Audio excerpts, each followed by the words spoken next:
Kali ini informasinya masih jelang Pilpres, Saudara. Sejumlah kader Partai Persatuan Pembangunan P3 mendeklarasikan dukungan untuk pasangan nomor urut 2 Prabowo Gibran. Deklarasi dilakukan kader yang menamakan diri pejuang P3 yang digawangi Wakil Ketua Majelis Pertimbangan P3 Wicaksono. Mereka mengaku siap diberi sanksi karena tak ikut P3 yang masuk dalam koalisi Partai Pendukung Ganjar Pranowo Mahfud MD. Deklarasi dihadiri langsung tim kampanye nasional Prabowo Gibran.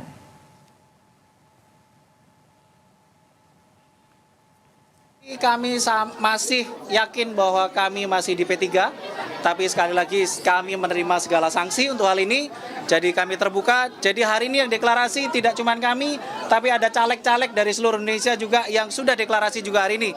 Jadi keputusan ada di DPP kalau misalkan kita mendapatkan sanksi, tapi kami yakin bahwa apa yang kita lakukan semuanya untuk P3 dan semuanya untuk kebaikan bangsa Indonesia. Sekjen P3 membantah partainya mengalihkan dukungan kepada Prabowo Gibran. P3 pastikan tetap akan mendukung Ganjar Mahfud di pemilu 2024. Sekjen P3 tegaskan kader partai harus bertindak sesuai konstitusi partai. Kami akan menegakkan dan juga menyiapkan langkah-langkah penegakan konstitusi partai. Tadi kan ditegaskan dengan menggunakan seragam dari P3 sendiri dan juga sudah koordinasi dengan pengurus P3. Kalau dari Bapak sendiri tidak ada koordinasi. Ya. Sementara Capres Ganjar Pranowo menilai kader P3 yang mendeklarasikan dukungan ke pasangan Prabowo Gibran adalah oknum. Menurut Ganjar, hal seperti itu bisa terjadi kapan saja dan butuh pendisiplinan dari partai. Kalau individu kan kita boleh sebut oknum kan, itu bisa terjadi dari partai apapun karena hari ini ada partai lain juga mendukung saya. Jadi sebenarnya dalam konteks seperti ini ketika ke antar partai kita tidak firm betul dalam mengendalikan anggotanya, maka split ticket akan terjadi. Dan split ticket ini kayaknya terjadi dengan model dukungan-dukungan seperti itu. Dan sebenarnya sebelum saya dicalonkan juga sikapnya dari anggota-anggota berbeda. Seperti yang terjadi di PAN umpama kemarin ada salah satu Mas Heru umpama. Ini pengurus Partai PAN yang ada di Cirebon dari awal dukung saya. Dia diancam dipecat, dukung saya. Gak jadi dipecat, tapi tetap dukung saya. Bagaimana membaca manuver sejumlah kader P3 mendukung Prabowo Gibran? Kita berbincang sore hari ini dengan Ahmad Baidowi, Mas Awi, juru bicara TPN Ganjar Mahfud. Selamat sore Mas Awi dan juga Ujang Komarudin, pengamat politik. Kang Ujang, selamat sore. Selamat sore, Mbak Awi. Selamat sore, Mbak Awi. Assalamualaikum. Ya, Waalaikumsalam. Mas Awi, jadi sebenarnya sanksi apa sih yang sudah disiapkan Partai P3 jika sudah ada yang berbeda pilihan, beda sikap dukung Prabowo Gibran? Bagaimana disampaikan oleh Sekjen DPP Gus Arwanito Mahfi, pasti ada sanksi disiplin organisasi itu jelas di ADART ya, bahwa nanti sanksi itu berbagai tingkatan. Ada yang peringatan tertulis, peringatan keras, dan sampai pemberhentian tinggal dilihat tingkat kesalahannya. Nah, apa yang dilakukan oleh teman-teman mengatasnamakan pejuang P3, perlu kami sampaikan bahwa yang namanya Wicaksono itu belum setahun bergabung di P3. Belum setahun bergabung di struktur P3. Saya kira internal P3 itu tidak akan terpengaruh oleh manuver yang dilakukan oleh Mas Wicaksono dan teman-teman. Karena DPP P3 bersama struktur partai hari ini masih solid untuk memenangkan Pak Ganjar dan Pak Mahfud.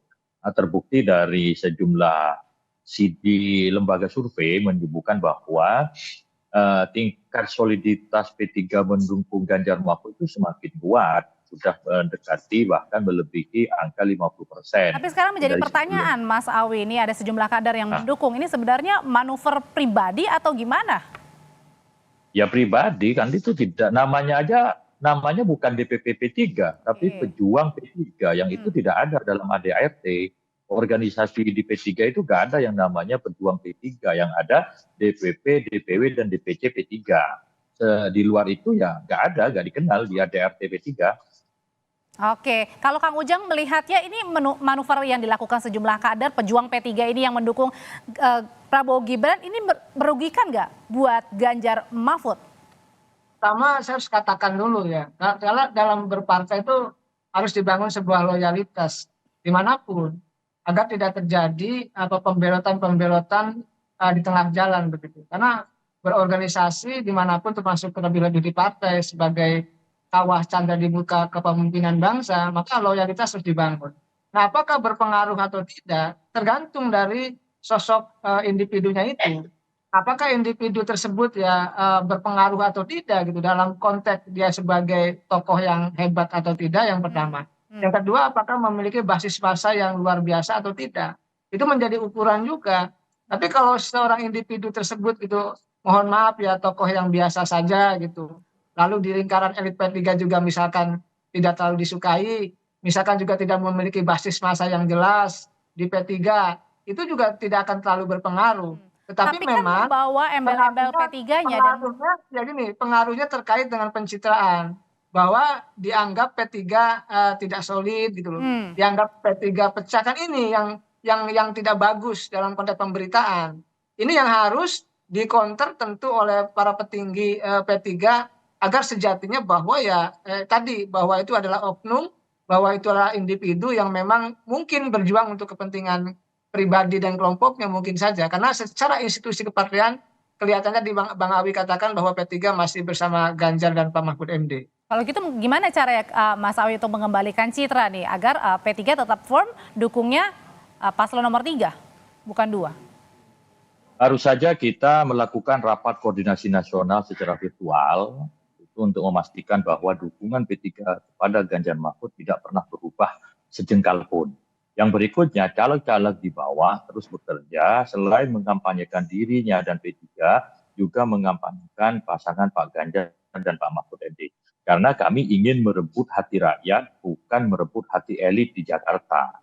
Jadi kalaupun di Jakarta ada hiruk pikuk deklarasi, itu di bawah tidak berpengaruh. Apalagi yang melakukan deklarasi itu bukan tokoh sentral P3 dan tidak dikenal di P3, yang relatif orang baru.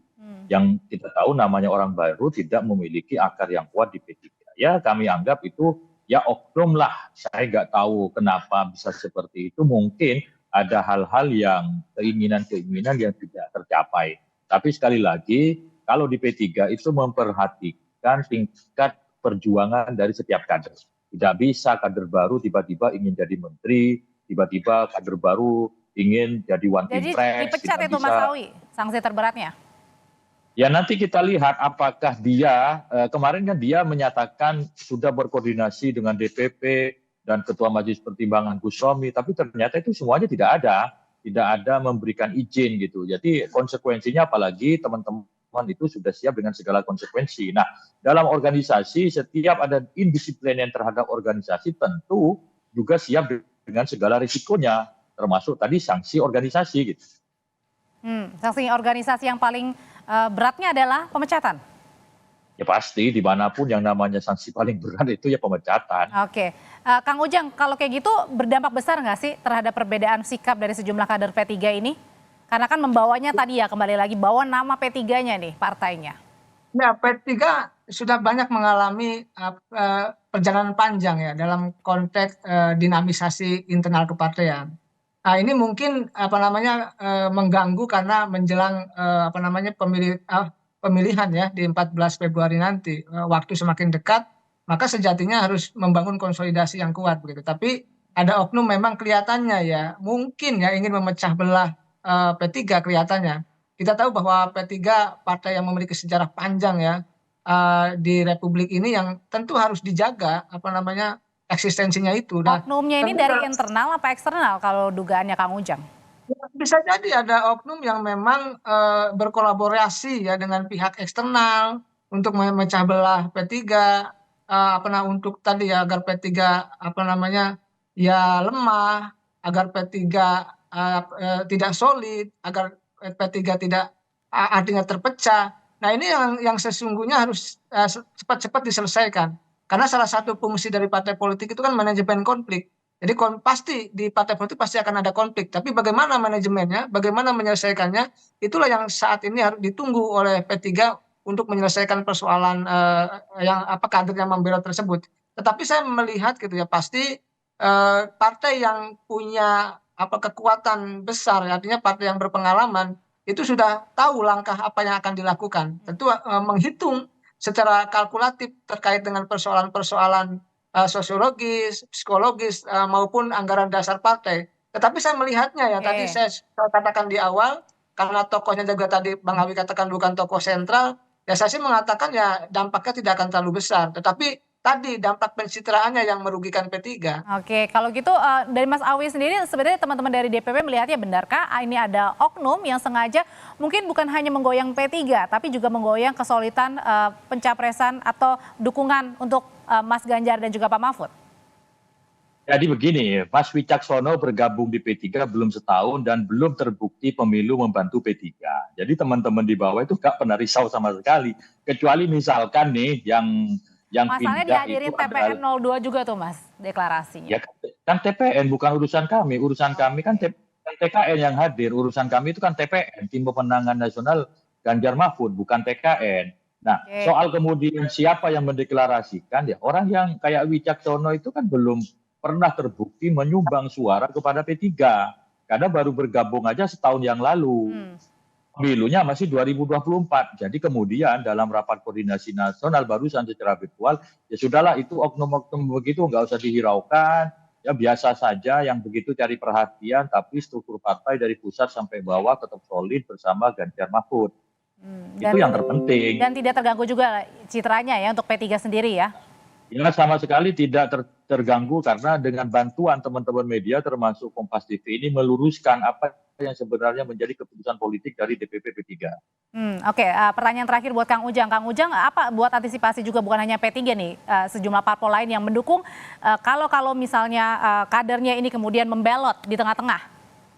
Ya diberi sanksi yang tegas ya, karena begini, kita harus bermain di wilayah koridor hukum. Karena kalau tidak ada sanksi, misalkan dibiarkan, diacuhkan ya akan merajalela kekuatan katakanlah ya individu-individu itu seenaknya berpartai. Oleh karena itu ya berpartai harus disiplin. Kalau indisipliner, tidak disiplin, ingin memecah belah partai ya harus diselesaikan begitu secara adat dan kebiasaan yang berlaku di partai itu. Oleh karena itu ya berpartai ya harus membangun loyalitas, berpartai harus berkontribusi, berpartai harus membesarkan partai bukan untuk memecah belah. Jadi ya P3 tentu akan menyelesaikannya dengan cara elegan, saya melihatnya seperti itu. Kalau untuk melihat dari soliditasnya dari parpol pendukung nih, entah itu 1, 2 maupun 3 juga Kang, supaya tadi ya di tengah-tengah jelang Pilpres di 2024 pencoblosan 14 Februari ini tidak pecah, itu gimana Kang?